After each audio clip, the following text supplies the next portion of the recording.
It has been window delete time on Nameless the bus. A lot of people are wondering why I took out the old school bus windows.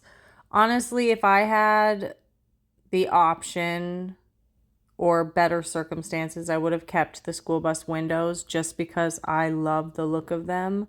But the reality is that they aren't sealed very well, and honestly, even resealing them is hit or miss if they're going to keep water out. They're also single pane, there's no screen, they don't stay shut very well. It's just not ideal for the fact that I'm going to be living in this bus starting next year. And I'm going to be living in a cold climate at least at first until we have the means to travel.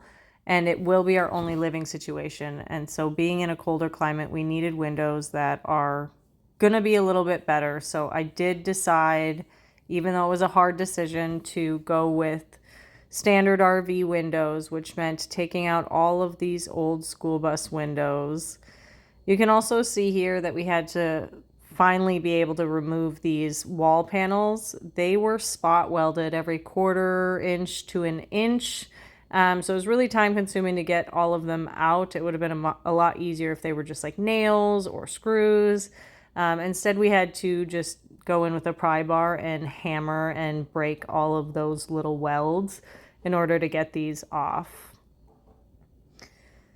As for how many RV windows I put in, my build has a lot of wall space being covered, which I don't think is a bad thing. Windows are a major heat loss, regardless of how good they are and how sealed they are. And so, again, living in a cold climate means I needed to kind of choose what was more important to me. And in my case, with animals and a kiddo, we wanted the bus to be as warm as possible. Yes, I love natural light, and the windshield will give plenty of that, but I'm only putting in 3 windows. I'll have a large one in the living room, a long one in the kitchen, but it's not necessarily a large window, and there is a window in the bathroom as well.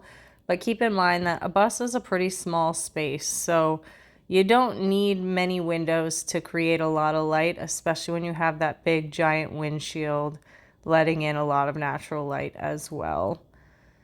But taking out these windows was a quick process.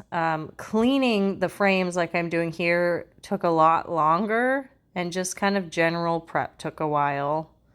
But this is what it looked like when everything was cleaned up and ready to go for the metal sheeting.